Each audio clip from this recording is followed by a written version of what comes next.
So today we're going to measure the bow section of our micro cruiser and see if we can use this for a water tank. With this trip in a swamp, I'm not too confident about using a water purifier to draw water out of the swamp. I have to research that some more, but for the time being, I want to make a shelf to mount this tank in the bow over top of the battery. And again, we'll most likely use the small batteries we profiled in our last video, but there's still a possibility of using a marine deep cycle for ballast.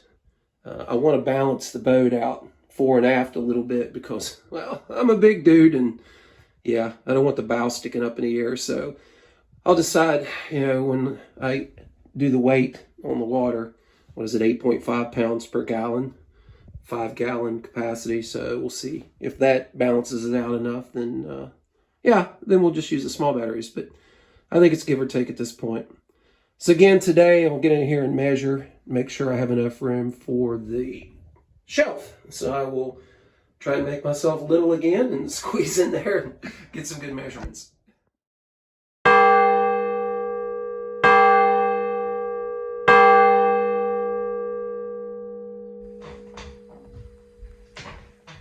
Well, welcome back to Sailing Appalachia. Again, we're working on our micro cruiser for an upcoming trip through the Roanoke River camping trail. It's a river trail that goes down the Roanoke River and has some really cool camping spots back in the swamp. So we're going to try and sail down the Roanoke River, and then we'll of course row through the swamp with this micro cruiser. That being said, water is critical. I mentioned in the video, I don't think I'm comfortable pulling water out of the swamp, even with a purifier. Nicer purifiers could probably handle it, but I'd rather carry my own water. Plus, I kind of need to balance the boat out a little bit. So, tried a plywood shelf and tried to squeeze 26 inches out of 24, and that didn't work. So I think I bettered my design with going to a lattice type shelf system. And that being said, I can see through the bottom of it, through the top of it, and be able to take note of my battery, my electronics below this shelf. So, came out pretty nice. I have no complaints, so sit back, enjoy beverage, and I'll try not to bore you with the technical videos. I need a wide-angle lens. This isn't going to work very well. But anyway, that's kind of the plan. Shelf, keep this tank as low as possible. The higher the weight, the more we throw off the center of gravity. So a shelf that will facilitate this and still allow our feet to make it all the way to here is what we're after. Again, the smaller batteries that we profiled in the last video would be optimal. So we'll see. I'm going to keep going over that.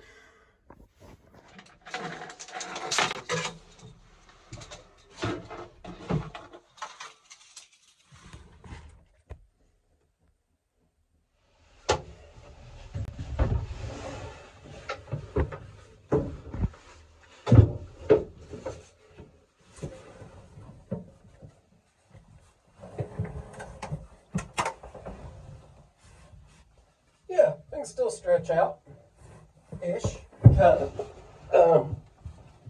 No, I'm good. If you like sleeping in coffins. So, not too bad though.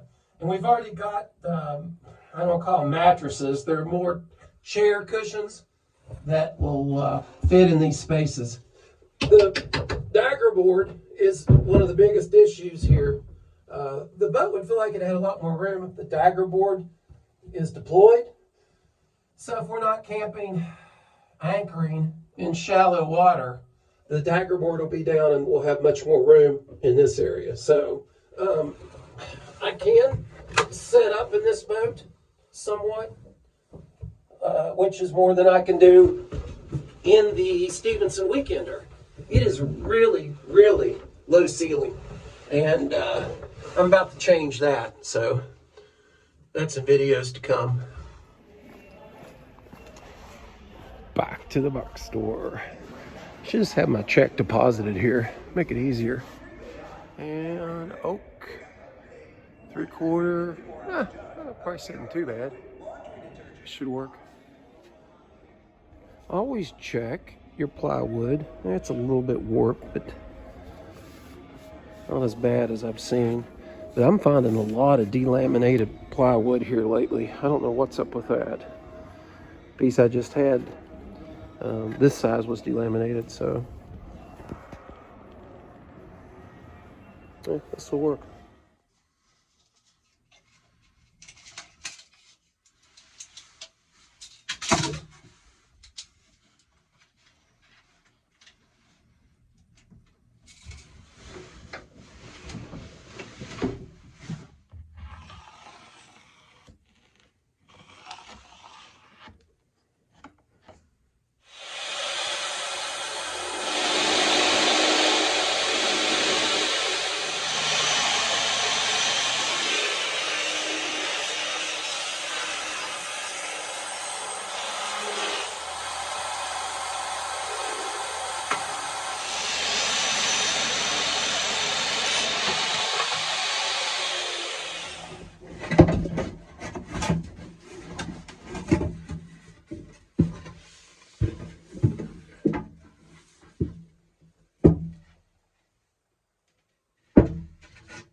So my 24 by 24 piece of plywood wasn't wide enough. I didn't figure it would be. I thought I'd take a chance. If I cut it back farther, it'll fit. But I may do that. I don't want this sticking out too far, but yet I want it to be able to support that water tank. Okay, so after a Guinness, or 5, and sitting by the outdoor fireplace, I don't think I'm going to use plywood. I've got some walnut I'd sawed off the mill, oh gosh, probably 6 or 7 years ago. I think I'm going to do like a grating lattice type shelf. I don't want to block off space. It's a shelf, I guess I am, but I want to be able to see through it. Plus, I just tried to make a 24-inch piece of plywood fit a 28-inch space, and there's just no way that's going to work. I can run back out and get some more oak plywood, but I've talked myself into this lattice work, or grating, however you want to call it. So let's see if we can tab in some walnut brackets, hangers, something for the grating shelf to set on.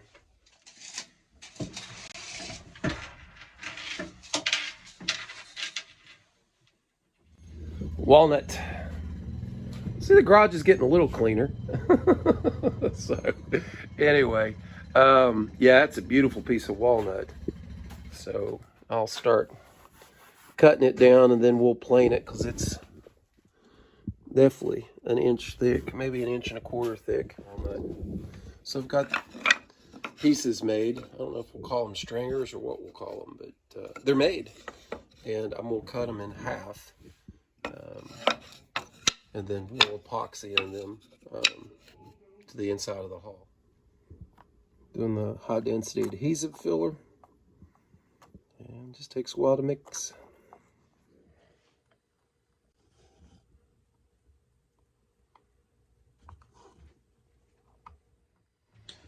So what I've done is simply sanded the paint off the area where I'm going to install the supports, let's call them that.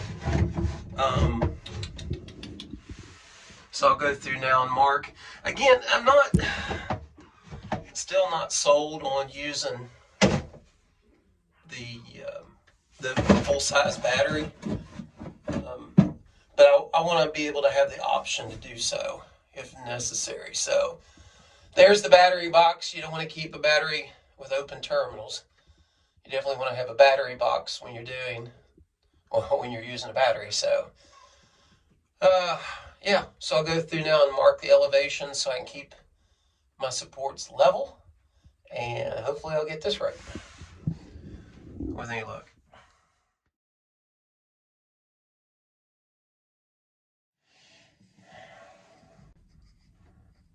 So these will be your supports, and of course these won't stay.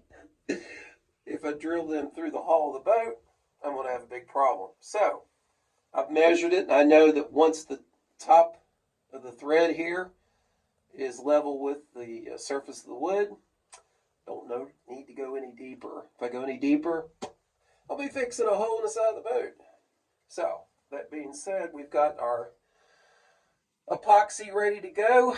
We'll epoxy the back of these and very, very easily screw them into the side for our supports. Side of the boat. So we've got our thickened epoxy. We'll put it on the back.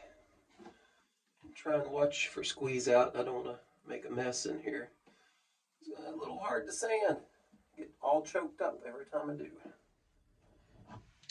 So we've got a nice even coat here on the bottom.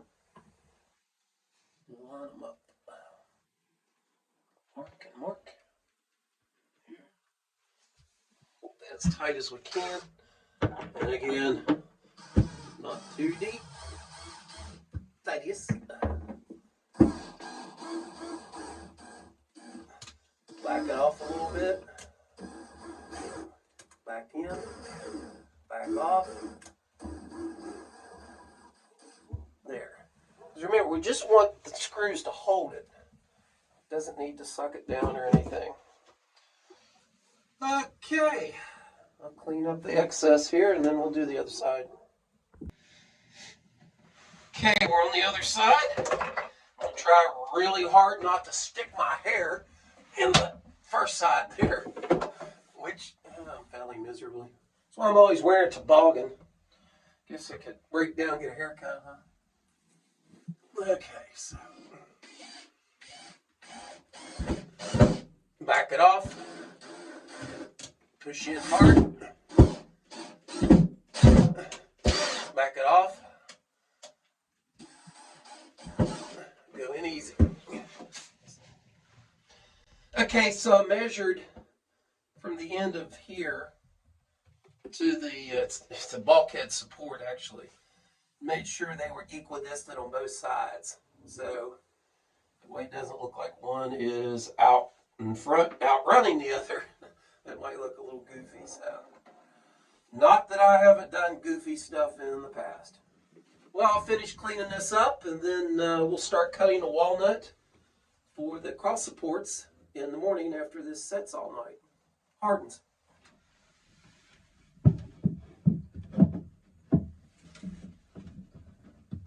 And I can live with that. There's so many angles at play here. Probably should have cut these at a little bit of an angle. But man, that's tough to do long ways with the less than adequate table saw that I have. So there's a little bit of a gap here, but hey, I think we're going to be okay with it. Now, only a fool would attach this and then try and work his way back. So we're going to start at the back and work our way forward, because we now know that this is a 28-degree angle. And yes, I need to put a new blade on my compound miter saw. Shame on Thad.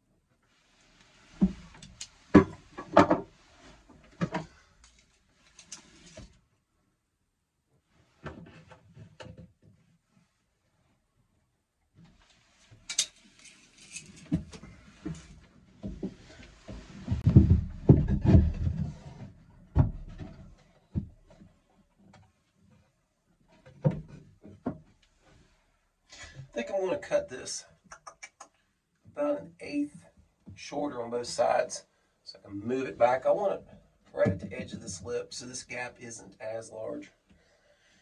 Let's go cut it again.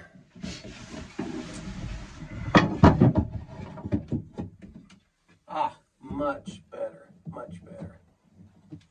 Excellent. I think I can live with that a lot better than the plywood.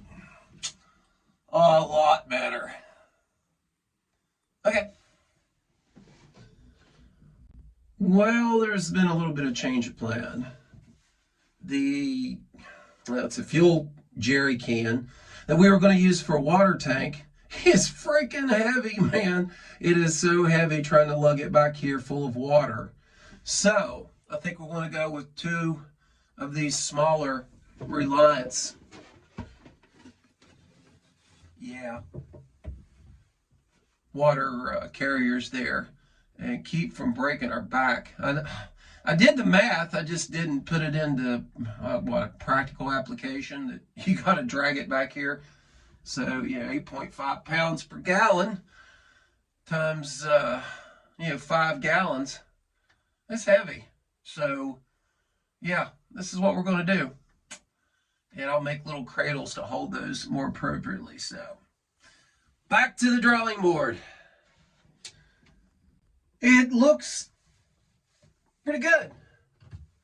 A little bit harder than I thought it'd be. It's like doing trim on the Victorian house we have. But I added a shelf. Take these down so you can see on the back. I'll put a small lip on that in walnut just to make it look sexy. But now I'll take everything back out and we'll start painting. Yuck. Then I'll go ahead and polyurethane these, give them a real nice dark appearance and be protected. Then we'll install it in the morning after everything dries. Okay, this will be the end of this segment. I'll show you the finished product when I can reassemble it.